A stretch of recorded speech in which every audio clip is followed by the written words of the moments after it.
Have you ever looked up at the stars and wondered, what's this all about? Or maybe you've felt a deep sense of purpose, a pull towards something greater than yourself. Today, I want to talk about a journey, a path that has brought peace, purpose, and profound love to billions of people throughout history. It's a discussion about faith, and specifically, the unique claims and historical foundations of Christianity. Now, this is a big topic, and my goal here isn't to diminish anyone's beliefs, but to share what I find so compelling and beautiful about the Christian faith. It's an invitation to explore together. So grab a coffee, get comfortable, and let's dive into some of the reasons why Christianity stands apart. One of the most foundational aspects is its historical basis. Christianity isn't just a collection of nice ideas or moral principles. It's rooted in verifiable historical events. At the center of it all is a real person, Jesus of Nazareth.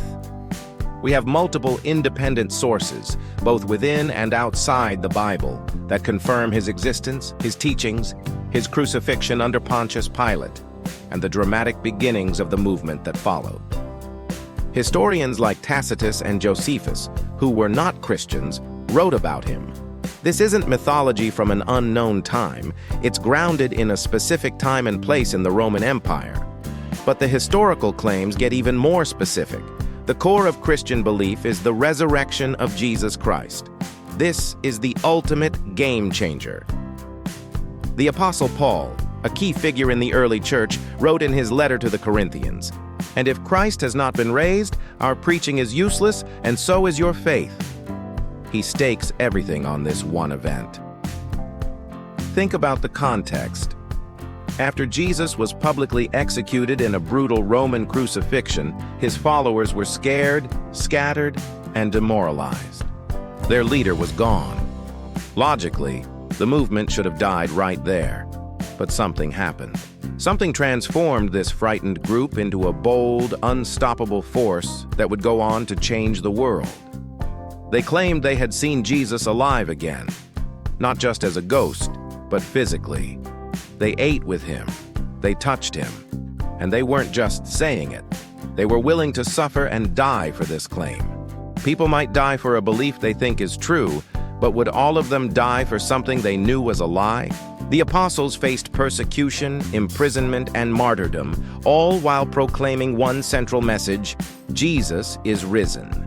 This radical transformation of the disciples is a powerful piece of evidence that something extraordinary must have occurred. Another unique aspect of Christianity is its answer to the human condition. Every philosophy and religion acknowledges that something is wrong with the world and with us. We feel it, don't we? That gap between who we want to be and who we actually are. We see brokenness, selfishness, and suffering. Christianity calls this sin, which isn't just about breaking rules, but about a fractured relationship with our Creator. Many belief systems offer a solution that depends on us.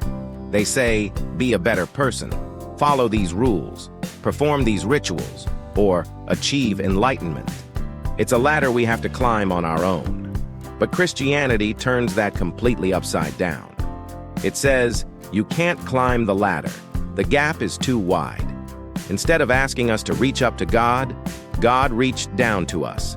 This is the concept of grace, and it's truly revolutionary. The Christian message isn't do, it's done. It says that God, in the person of Jesus, lived the perfect life we couldn't live and took the penalty for our brokenness upon himself on the cross. The solution isn't about our performance, but about his sacrifice. It's a free gift.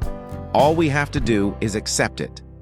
This idea of unearned, unconditional grace is profoundly different and offers a deep sense of security and freedom that isn't based on our own efforts. Then there's the person of Jesus himself. When you read his teachings in the Gospels, you encounter someone unlike anyone else in history. He taught with incredible authority. He spoke of love, forgiveness, and justice in radical ways. He told people to love their enemies and pray for those who persecute them. His ethical teachings in the Sermon on the Mount have shaped moral understanding for centuries. But he also made claims about himself that were astounding. He said, "I am the way and the truth and the life. No one comes to the Father except through me." He forgave sins, something his contemporaries understood only God could do. He claimed to be one with God the Father. C.S. Lewis famously argued that based on these claims, you can't just call Jesus a great moral teacher. He was either who he said he was, the Son of God, or he was a liar or a lunatic. There's no comfortable middle ground. The uniqueness of Jesus' identity is central to the Christian faith. Let's also talk about fulfilled prophecy.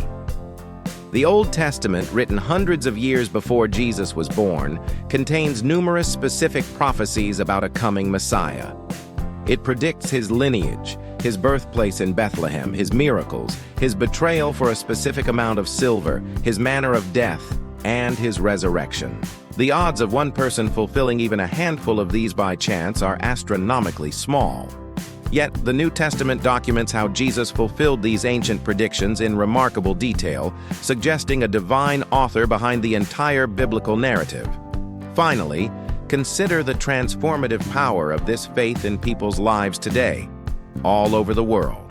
Millions of people from every culture, background, and walk of life will tell you that a personal relationship with Jesus has changed them from the inside out.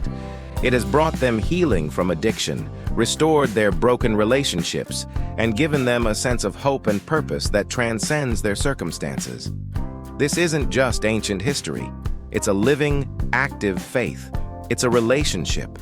The Christian faith offers a coherent worldview that makes sense of our longing for justice, our capacity for love, our experience of beauty, and our sense of right and wrong. It offers a personal, relational God who loves us unconditionally.